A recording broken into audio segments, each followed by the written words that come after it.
जब हेलेन चलने लगी तो रोमनाथ ने कुर्सी से खड़े होकर कहा, मुझे आशा है यह हमारी आखिरी मुलाकात न होगी। हेलेन ने हाथ बढ़ाकर कहा, हुजूर ने जिस सौजन्य से मेरी विपत्ति कथा सुनी है उसके लिए मैं आपको धन्यवाद देती हूँ। कल आप तीसरे पहर यहीं चाय पिए। रब्त जब्त बढ़ने लगा। हेलेन आकर रोज की बातें आइवन से कह सुनाती। रोमनाथ वास्तव में कितना बदनाम है। रोमनाथ वास्तव में जितना बदनाम है उतना बुरा नहीं। नहीं, वह बड़ा रसिक, संगीत और कला का प्रेमी और शील तथा विनय की मूर्ति है। इन थोड़े ही दिनों में हेलेन से उसकी घनिष्ठता हो गई है और किसी अज्ञात रीति से नगर में पुलिस का अत्याचार कम होने लगा है। अंत में वह निश्चित तिथि आई। आइवन और हेलेन दिन भर बैठे बैठे इसी प्रश्न पर विचार करते रहे। आइवन का मन आज बहुत चंचल हो रहा था। कभी अकारण भी हंसने लगता, कभी अनायास ही रो पड़ता। शंका, प्रतीक्षा और किसी अज्ञात चिंता ने उसके मानो सागर को इतना अशांत शंका, प्रतीक्षा और किसी अज्ञात चिंता ने उसके मनोसागर को इतना अशांत कर दिया था कि उसमें भावों की नौकाएं डगमगा रही थीं। न मार्ग का पता था, न दिशा का। हेलेन भी आज बहुत चिंतित और गंभीर थी। आज के लिए उसने पहले ही से सजीले वस्त्र बनवा रखे थे। रूप को अलंकृत करने के न जाने किन किन विधानों का प्रयोग कर रही थी, पर इसमें किसी योद्धा का उत्साह नहीं, कायर का कंपन था। सहसा आइवन ने आंखों में आंसू भरकर कहा, तुम आज इतनी मायाविनी हो गई हो हेलेन कि मुझे न जाने क्यों तुमसे भय हो रहा है। हेलेन मुस्कुराई। उस मुस्कान में करुणा भरी हुई थी। मनुष्य को कभी कभी कितने ही अप्रिय कर्तव्यों का पालन करना पड़ता है आइवन। आज मैं सुधा से विष का काम देने जा रही हूँ। अलंकार का ऐसा दुरुपयोग तुमने कहीं और देखा है? आइवन उड़े हुए मन से बोला, इसी को राष्ट्र जीवन कहते हैं। यह राष्ट्र जीवन है, यह नरक है, मगर संसार में अभी कुछ दिन और इसकी जरूरत रहेगी। यह अवस्था जितनी जल्द बदल जाए उतना ही अच्छा है। पासा पलट चुका था। आइवन ने गर्म होकर कहा, अत्याचारियों को संसार में फलने फूलने दिया जाए, जिससे एक दिन इनके कांटों के मारे पृथ्वी पर कहीं पांव रखने की जगह न रहे। हेलेन ने कोई जवाब न दिया, पर उसके मन में जो अवसाद उत्पन्न हो गया था वह उसके मुख पर झलक रहा था। राष्ट्र उसकी दृष्टि में सर्वोपरि था। उसके सामने व्यक्ति का कोई मूल्य न था। अगर इस समय उसका मन किसी कारण से दुर्बल भी हो रहा था तो उसे खोल देने का उसमें साहस न था। दोनों गले मिलकर विदा हुए। कौन जाने यह अंतिम दर्शन हो। दोनों के दिल भारी थे और आंखें सजल। आइवन ने उत्साह के साथ कहा, मैं ठीक समय पर आऊंगा। हेलेन ने कोई जवाब न दिया। आइवन ने फिर सानुरोध कहा, खुदा से मेरे लिए दुआ करना हेलेन। हेलेन ने जैसे रोते हुए गले से कहा, मुझे खुदा पर भरोसा नहीं है। मुझे तो है, कब से, जब से मौत मेरी आंखों के सामने खड़ी हो गई। वह वेग के साथ चला गया। संध्या हो गई थी और 2 घंटे के बाद ही उस कठिन परीक्षा का समय आ गया जिससे उसके प्राण कांप रहे थे। वह कहीं एकांत में बैठकर सोचना चाहता था। आज उसे ज्ञात हो रहा था कि वह स्वाधीन नहीं है। बड़ी मोटी जंजीर उसके एक एक अंग को जकड़े हुए थी। इन्हें वह कैसे तोड़े? 10 बज गए थे। हेलेन और रोमनाथ पार्क के एक कुंज में बेंच पर बैठे हुए थे। तेज बर्फीली हवा चल रही थी। चांद किसी क्षण आशा की भांति बादलों में छिपा हुआ था। हेलेन ने इधर उधर सशंक नेत्रों से देखकर कहा, अब तो देर हो गई, यहां से चलना चाहिए। रोमनाथ ने बेंच पर पांव फैलाते हुए कहा, अभी तो ऐसी देरी नहीं हुई है हेलेन, कह नहीं सकता। जीवन में यह क्षण स्वप्न है या सत्य, लेकिन सत्य भी है तो स्वप्न से अधिक मधुर, और स्वप्न भी है तो सत्य से अधिक उज्जवल। हेलेन बेचैन होकर उठी और रोमनाथ का हाथ पकड़कर बोली, मेरा जी आज कुछ चंचल हो रहा है, सिर में चक्कर सा आ रहा है, चलो मुझे मेरे घर पहुंचा दो। रोमनाथ ने उसका हाथ पकड़कर अपनी बगल में बैठाते हुए कहा, लेकिन मैंने मोटर तो 11 बजे बुलाई है। हेलेन के मुख से चीख निकल गई, 11 बजे? हाँ, अब 11 बजा चाहते हैं। आओ तब तक और कुछ बातें हों। रात तो काली बला सी मालूम होती है, जितनी ही देर उसे दूर रख सकूं उतना ही अच्छा। मैं तो समझता हूं उस दिन तू मेरे सौभाग्य की देवी बनकर आई थी हेलेन, नहीं तो अब तक मैंने न जाने क्या क्या अत्याचार किए होते। उस उदार नीति से वातावरण में जो शुभ परिवर्तन कर दिया, उस उदार नीति ने वातावरण में जो शुभ परिवर्तन कर दिया, उस पर मुझे स्वयं आश्चर्य हो रहा है। महीनों के दमन ने जो कुछ न कर पाया था, वह दिनों के आश्वासन ने पूरा कर दिखाया, और इसके लिए मैं तुम्हारा ऋणी हूं, केवल तुम्हारा। यह खेद यही है कि हमारी सरकार दवा करना नहीं जानती, केवल मारना जानती है। जार के मंत्रियों में अभी से मेरे विषय में संदेह होने लगा है और मुझे यहां से हटाने का प्रस्ताव हो रहा है। सहसा टॉर्च का चकाचौंध पैदा करने वाला प्रकाश बिजली की भांति चमक उठा और रिवॉल्वर छूटने की आवाज आई। उसी वक्त रोमनाथ ने उछलकर आइवन को पकड़ लिया और चिल्लाया, पकड़ो पकड़ो, खून! हेलेन तुम यहां से भागो। पार्क में कई संतरी थे, चारों ओर से दौड़ पड़े। आइवन घिर गया। एक क्षण में न जाने कहां से टाउन पुलिस, सशस्त्र पुलिस, गुप्त पुलिस और सवार पुलिस के जत्थे आ पहुंचे। आइवन गिरफ्तार हो गया। रोमनाथ ने हेलेन से हाथ मिलाकर संदेह के स्वर में कहा, यह आइवन तो वही युवक है जो तुम्हारे साथ विद्यालय में था? हाँ है, लेकिन मुझे इसका जरा भी अनुमान न था कि वह क्रांतिकारी हो गया है। गोली मेरे सिर पर से सनसन करती हुई निकल गई। या ईश्वर, मैंने दूसरा फायर करने का अवसर ही न दिया। मुझे इस युवक की दशा पर दुख हो रहा है हेलेन। ये अभागे समझते हैं कि इन हत्याओं से वे देश का उद्धार कर देंगे। अगर मैं मर ही जाता तो क्या मेरी जगह कोई मुझसे भी ज्यादा कठोर मनुष्य न आ जाता?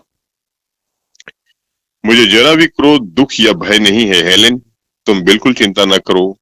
चलो, मैं तुम्हें पहुंचा दूं। रास्ते भर रोमनाथ इस आघात से बच जाने पर अपने को बधाई और ईश्वर को धन्यवाद देता रहा, और हेलेन विचारों में मग्न बैठी रही। दूसरे दिन मजिस्ट्रेट के इजलास में अभियोग चला और हेलेन सरकारी गवाह थी। आइवन को मालूम हुआ कि दुनिया अंधेरी हो गई है और वह उसकी अथाह गहराई में धंसता जा रहा है। 14 साल के बाद आइवन रेलगाड़ी से उतरकर हेलेन के पास जा रहा है। उसे घर वालों की सुध नहीं है। माता और पिता उसके वियोग में मरनासन्न हो रहे हैं, इसकी उसे परवाह नहीं है। वह अपने 14 साल के पाले हुए हिंसा भाव से उन्मत्त हेलेन के पास जा रहा है, पर उसकी हिंसा में रक्त की प्यास नहीं है, केवल गहरी दाहक दुर्भावना है। इन 14 सालों में उसने जो यातनाएं झेली हैं, उनके दो चार वाक्यों में मानो सत्य मिलाकर विष के समान हेलेन की धमनियों में भरकर उसे तड़पते हुए देखकर वह अपनी आंखों को तृप्त करना चाहता है, और वह वाक्य क्या है? हेलेन, तुमने मेरे साथ जो दगा की है वह शायद प्रिय चरित्र के इतिहास में भी अद्वितीय है। मैंने अपना सर्वस्व तुम्हारे चरणों पर अर्पण कर दिया है। मैं केवल तुम्हारे इशारों का गुलाम था। तुमने ही मुझे रोमनाथ की हत्या के लिए प्रेरित किया और तुमने ही मेरे विरुद्ध साक्षी दी, केवल अपने कुटिल काम लिप्सा को पूरा करने के लिए। मेरे विरुद्ध कोई दूसरा प्रमाण न था। रोमनाथ और उसकी सादी पुलिस भी झूठी शहादतों से मुझे परास्त न कर सकती थी, मगर केवल तुमने मगर तुमने केवल अपनी वासना को तृप्त करने के लिए, केवल रोमनाथ के विषाक्त आलिंगन का आनंद उठाने के लिए मेरे साथ किया विश्वासघात किया। पर आंखें खोलकर देखो कि वही आइवन जिसे तुमने पैर के नीचे कुचला था, आज तुम्हारी उन सारी मक्कारियों का पर्दा खोलने के लिए तुम्हारे सामने खड़ा है। तुमने राष्ट्र की सेवा का बेड़ा उठाया था। तुम अपने को राष्ट्र की वेदी पर होम कर देना चाहती थी, किंतु कुत्सित कामनाओं के पहले ही प्रलोभन में तुम अपने सारे बहुरूप को तिलांजलि देकर भोग लालसा की गुलामी करने पर उतर गई। अधिकार और समृद्धि के पहले ही टुकड़े पर तुम दुम हिलाती हुई टूट पड़ी। धिक्कार है तुम्हारे इस भोग लिप्सा को, तुम्हारे इस कुत्सित जीवन को। संध्या काल था। पश्चिम के क्षितिज पर दिन की चिता जलकर ठंडी हो रही थी और रोमनाथ के विशाल भवन में हेलेन की रोमनाथ के विशाल भवन में हेलेन की अर्थी को ले चलने की तैयारियां हो रही थी। नगर के नेता जमा थे। रोमनाथ अपने शोक कंपित हाथों से अर्थी को पुष्पहारों से सजा रहा था एवं उन्हें अपने आत्म जल से शीतल कर रहा था। उसी वक्त आइवन उन्मत्त वेश में दुर्बल झुका हुआ, सिर के बाल बढ़ाए हुए कंकाल सा आकर खड़ा हो गया। किसी ने उसकी ओर ध्यान न दिया। समझे कोई भिक्षुक होगा जो ऐसे अवसरों पर दान के लोभ से आ जाया करते हैं। जब नगर के बिशप ने अंतिम संस्कार समाप्त किया और मरियम की बेटियां नए जीवन के स्वागत पर गीत गा चुकी, तो आइवन ने अर्थी के पास आकर आवेश से कांपते हुए स्वर में कहा, यह वह दुष्टा है जिसे सारी दुनिया की पवित्र आत्माओं की शुभ कामनाएं भी नरक की यातना से नहीं बचा सकती। वह इस योग्य थी कि उसकी लाश कई आदमी ने दौड़कर उसे पकड़ लिया और धक्के देते हुए फाटक की ओर ले चले। उसी वक्त रोमनाथ ने आकर उसके कंधे पर हाथ रख दिया और उसे अलग ले जाकर पूछा, दोस्त, क्या तुम्हारा नाम क्लॉडियस आइवनॉफ है? हाँ, तुम वही हो। मुझे तुम्हारी सूरत याद आ गई। मुझे सब कुछ मालूम है, रत्ती रत्ती मालूम है। हेलेन ने मुझसे कोई बात नहीं छिपाई। अब वह इस संसार में नहीं है। मैं झूठ बोलकर उसकी कोई सेवा नहीं कर सकता। तुम उस पर कठोर शब्दों का प्रहार करो या कठोर आघातों का, वह समान रूप से शांत रहेगी।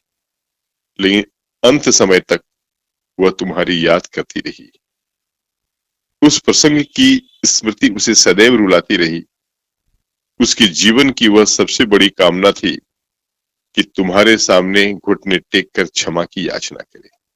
मरते मरते उसने यह वसीयत की कि जिस तरह भी हो सके, यह विनय तुम तक पहुंचाऊं कि वह तुम्हारी अपराधिनी है और तुमसे क्षमा चाहती है। क्या तुम समझते हो, जब वह तुम्हारे सामने आंखों में आंसू भरे आती तो तुम्हारा हृदय पत्थर होने पर भी न पिघल जाता? क्या इस समय भी तुम्हें दीन याचना की प्रतिमा सी खड़ी नहीं दिखती? चलकर उसका मुस्कुराता हुआ चेहरा देखो। मोशियो आइवन, तुम्हारा मन अब भी उसका चुम्बन लेने के लिए विकल हो जाएगा। मुझे जरा भी ईर्ष्या न होगी। उस फूलों की सेज पर लेटी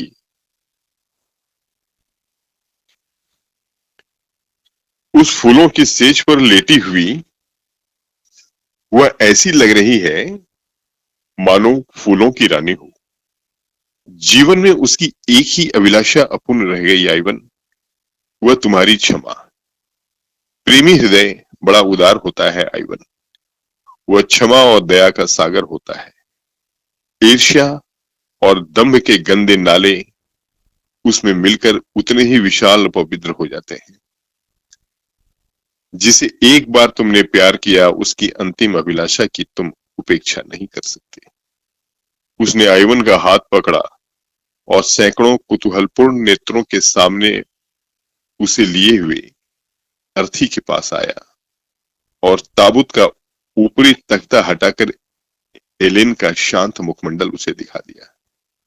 उस निस्पंद, निश्चेष्ट, निर्विकार छवि को मृत्यु ने एक दैवी गरिमा सी प्रदान कर दी थी, मानो स्वर्ग की सारी विभूतियां उसका स्वागत कर रही है। आइवन की कुटिल आंखों में एक दिव्य ज्योति सी चमक उठी और वह दृश्य सामने खिंच गया जब उसने हेलेन को प्रेम से आलिंगित किया था और अपने हृदय के सारे अनुराग और उल्लास को पुष्पों में गूंथकर उसके गले में डाला था।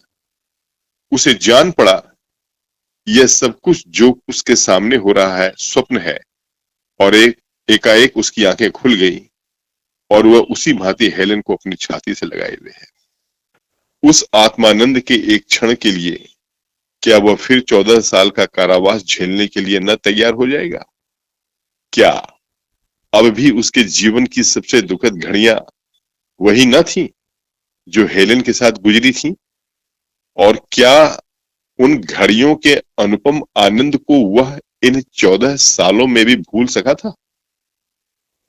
उसने ताबूत के पास बैठकर श्रद्धा के कांपते हुए कंठ से प्रार्थना की, ईश्वर, तू मेरे प्राणों से प्रिय हेलेन को अपनी क्षमा के दामन में ले।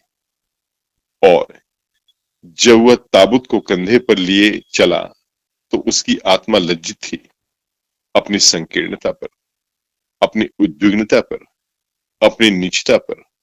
और जब ताबूत कब्र में रख दिया गया तो वह वहां बैठकर न जाने कब तक रोता रहा।